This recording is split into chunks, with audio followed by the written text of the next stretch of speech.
En ciudades como Madrid y Barcelona ya se ha catalogado como riesgo para la salud pública.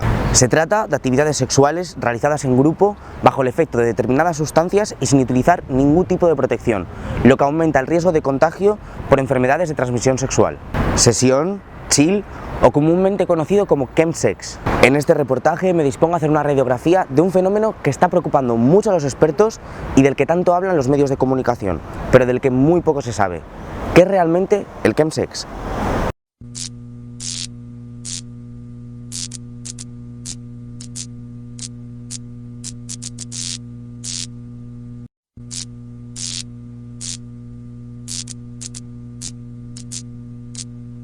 Algunos expertos coinciden en que en nuestro país se inicia la moda en el año 2015 y que no para de crecer. Otros, sin embargo, prefieren pensar en el chemsex como una actividad no tan novedosa, hoy en día sobreexplotada por los medios de comunicación. El fenómeno chemsex es un fenómeno relativamente reciente, lo conocemos desde más o menos 2012, pero se hizo un estudio en Reino Unido que empezó a hablar sobre el tema, pero realmente en las revistas científicas hasta 2015 no se empieza a ver como un fenómeno importante creciente. Aunque drogas y sexo se han mezclado en toda la historia, probablemente hay unos fenómenos que se asocian al chemsex, ¿no? Que sería, por ejemplo, que se están usando las aplicaciones de internet para que los usuarios queden,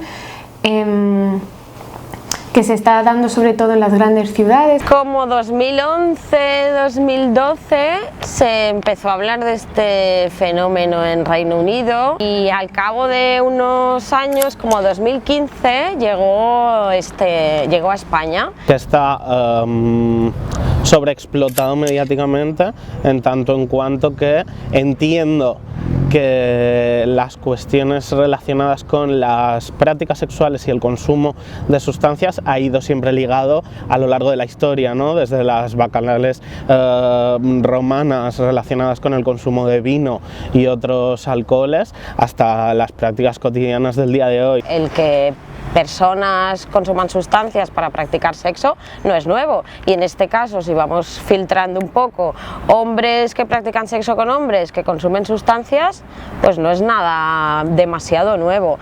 Igual los medios de comunicación se han encargado de darle una visión muy negativa de todo este fenómeno. El hecho de cómo se están relacionando, yo creo que el uso de drogas ha existido siempre, pero creo que la facilidad que hay ahora de conectar y de que en 5 minutos enterarte de que hay una fiesta en un sitio y poder acceder y que la droga se pueda comprar por internet. Se le da una mayor visibilización precisamente por esa visión estigmatizante o paternalista sobre el consumo de las drogas que tenemos hoy en día, ligado además al prejuicio o al estigma que sigue existiendo hacia las prácticas homosexuales o los hombres que tienen sexo con otros hombres. Un origen, por otro lado, que causa discrepancias, pero ¿y cuáles son estas actividades a las que se refieren los expertos? ¿En qué consiste exactamente el chemsex o lo que también denominan como chill? Según un estudio arrojado por la Asociación Apoyo Positivo, se trata de sesiones de varios días incluso, en las que un conjunto de personas, generalmente varones, se reúnen para mantener relaciones sexuales, normalmente sin protección y bajo el efecto de drogas. El chemsex es el uso de drogas de una forma diferente a lo mejor a como se ha venido utilizando hasta ahora, ¿no? Es el uso de drogas con el objetivo de utilizarlo en las relaciones sexuales para facilitarlas o para hacer que sean más placenteras. Son prácticas bastante duraderas, pueden empezar cualquier día de la semana, habitualmente viernes por la tarde-noche, y pueden prolongarse hasta el domingo. Bajo el efecto de, sobre todo, estimulantes, pues se puede mantener esa actividad durante muchas horas. No requiere de un posicionamiento, de una visibilidad en un espacio público como podría ser una discoteca o un cuarto oscuro con mayor o menor visibilidad, y además conlleva una comunicación bastante escasa, puesto que estamos viendo como incluso se producen comunicaciones a través simplemente de iconos, ¿no? A través de los que se pueden pactar normas o indicadores o actividades que se van a producir durante esas prácticas de chemsex o encuentros. El usuario usuario de chemsex dista mucho del perfil que conocemos de persona con drogadicción, para convertirse en una persona con estudios, con un buen nivel económico y que proviene de entornos sociales bien estructurados. El perfil del consumidor de chemsex se escapa del perfil de drogadicción que conocemos de los años 80-90, ¿no? Para ser una persona de 35-45 años, normalmente varón, bien situado socialmente, con buen apoyo familiar, con buen nivel social, con trabajo y con estudios superiores. Es consciente de que consume, pero no creo que sea consciente de que supone un problema. Hay varios tipos de patrones de consumo. El del paciente que toma las drogas y que en todo momento siente que controla el momento, que controla la dosis y que puede pasar sin ella. A lo mejor un segundo patrón en el que el paciente toma la medicación sí que lo ve como un problema y busca ayuda activamente, y un tercero en el que no se busca ayuda porque no se ve como un problema a pesar de que haya ya una desestructuración social, familiar o en el trabajo. Un 50% aproximadamente de los consumidores de chemsex no lo consideran un problema, y de los que a lo mejor sí lo consideran un problema, un porcentaje muy alto, hasta un 80%, nunca ha consultado con su médico de cabecera. Normalmente es en grupo, pues consiste pues en quedar en una zona privada, en una casa en este caso, y bueno, pues tomas drogas, hablas, mantienes relaciones sexuales y bueno, es una forma de pasarlo bien, de conocer gente. Siempre bajo los efectos de diversas drogas: GHB, mefedrona, anfetamina, tina, cocaína y desde luego alcohol. La facilidad para la adquisición de estas sustancias aumenta día a día, sobre todo bajo la fuerza liberalizadora de Internet, que consigue que los usuarios accedan a ellas por una cantidad económica bastante pequeña e incluso las reciban a casa a domicilio. Las sustancias que se incluyeron en un primer momento en el fenómeno de chemsex fueron la mefedrona, el GHB y la metanfetamina. Ahora está muy de moda el GHB, la mefe, y ahora está la tina. La tina, yo por ejemplo la tina yo no la consumo. La tina es como una anfetamina, si no voy equivocado, donde se fuma y es bastante adictiva, ¿sabes? Yo tengo amigos que la consumen y te puedes tirar días sin dormir, ¿sabes?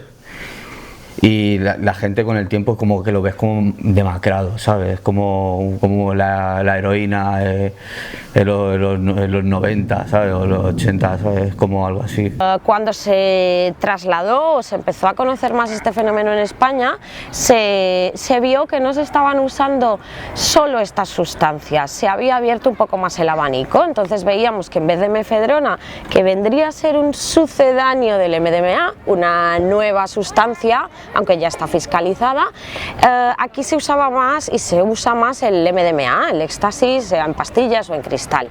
Sí que se usa también el GHB, se usan también los poppers inhalantes, se utiliza el alcohol como puerta de entrada a la desinhibición y como sustancia más normalizada, y se está utilizando también la metanfetamina, y de hecho está aumentando un poco el consumo de esta sustancia, que es un estimulante de larga duración, mucho más que las anfetaminas o que la cocaína, otro estimulante. Y no solo esto, sino el increíble riesgo que supone no solo el efecto del consumo en sí de determinadas sustancias, sino las vías por las que éstas se administran.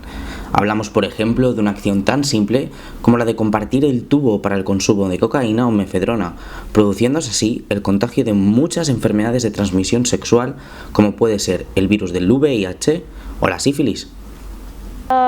Y el riesgo lo vemos más en las vías de consumo de estas sustancias. La metanfetamina se está fumando, por lo que el efecto es más corto, dura menos tiempo en el cuerpo y hay más tendencia a redosificar, a repetir el consumo, porque el efecto es bastante corto comparado con otras anfetaminas, o si se utiliza por otra vía como podría ser la esnifada. La metanfetamina se está utilizando también por vía inyectada. Siempre la vía más arriesgada por el conocimiento que se debe tener sobre la práctica de la inyección y por otra vez la breve duración de los efectos. Dura menos tiempo, entonces rápidamente la persona quiere volver a redosificar para volver a estar bajo esos efectos que duran tan poquito por esta vía de consumo. En ciudades como Madrid y Barcelona ya se ha catalogado como un riesgo para la salud pública, aunque son muchas y diversas las opiniones que se tienen acerca de esta denominación. Yo no lo considero un problema a título personal porque entiendo que el consumo de sustancias y las prácticas sexuales históricamente han ido ligadas. Considero que sería una problemática cuando ese consumo se traduce en una necesidad para mantener prácticas sexuales y en segundo lugar cuando se convierten en una adicción ambas prácticas, ¿no? Y si ya las ligas muchísimo mejor. Yo creo que en las grandes ciudades probablemente sí que está constituyendo un problema por eso, ¿no? Porque los pacientes están cogiendo más infecciones de transmisión sexual, las bacterias que las producen se están haciendo más resistentes y algunas enfermedades que se cogen son graves. La hepatitis C es una enfermedad que cogerla una vez, 2 veces, 3 veces, pues yo creo que sí que implica un riesgo público porque además es de fácil, ¿no?, transmitirlo también si tú lo coges en ese contexto. Creo que es pronto para hablar de un problema de salud pública. Sí que en Madrid o en Barcelona se ha establecido como problemática, pero todavía no estamos viendo las acciones reales que están desarrollando al considerarlo un problema de salud pública. Quizás está más asociado con la estigmatización porque son los hombres casi siempre homosexuales quienes están haciendo estas prácticas, entonces quizá esa fusión ha hecho que salud diga esto es un problema. Bueno, ya se ha visto casos graves de reacciones, insuficiencias renales, gente que se ha muerto por pasarse de la dosis. Y sobre todo los problemas psiquiátricos a largo plazo, que a lo mejor es lo que menos fácil es de ver, ¿no? Una psicosis que se resuelve en una semana pero que luego te deja unas secuelas para siempre. Yo creo que sí que puede ser un problema. No te puedo decir si estas prácticas, el chemsex ha conllevado un aumento en las estadísticas de transmisiones de ITS o de VIH específicamente, puesto que las propias estadísticas que pueden gestionar las distintas administraciones de salud no reflejan a través de qué prácticas se ha producido la transmisión y por lo tanto, o incluso cuando la persona es detectada a través de una prueba rápida, una analítica de sangre, muy probablemente no va a tener la confianza suficiente con el profesional de referencia a nivel sanitario como para transmitirle o informarle de que ha sido por este tipo de prácticas. Las distintas asociaciones y colectivos ya trabajan con la mirada puesta en el futuro, intentando centrarse en la educación y en el acercamiento entre iguales para intentar abordar este fenómeno y huyendo de la estigmatización del colectivo homosexual y de visiones paternalistas y moralistas que ya consideran obsoletas. Nos supone un reto enorme, porque la mayor parte de las veces que se practica chemsex es en espacios privados igual a casas en las que nos es muy difícil llevar nuestra labor preventiva, nuestros materiales de información. Quizás como la línea de futuro que tendríamos que plantearnos es trabajar con iguales que estén formados en el tema y que practiquen chemsex para que puedan difundir, servirían de altavoces entre esos otros hombres que están practicando chemsex también. La salud sexual o aquellas problemáticas derivadas de este tipo de prácticas, no específicamente de las prácticas, sino del consumo desmesurado que conlleva una adicción o de asumir según qué prácticas sexuales de riesgo por desconocimiento o desinformación, entendemos que son fácilmente paliables si el sistema educativo asume realmente una educación en valores, una educación en salud sexual realmente fundamentada y no paternalista o basada en cuestiones moralistas de la Iglesia Católica como hemos visto históricamente. Por ello entendemos que el foco de la intervención ha de estar en la educación y a partir de ahí es a partir de donde trabajamos. Con toda esta información ya podemos construir una definición más clara sobre lo que consiste el chemsex. Queda en cada persona la decisión de catalogar esta práctica como buena o mala y de reflexionar acerca de si la ciudadanía deberíamos juzgar a este tipo de personas que deciden practicar el chemsex y que al fin y al cabo tienen capacidad de decisión sobre su salud y sobre su cuerpo.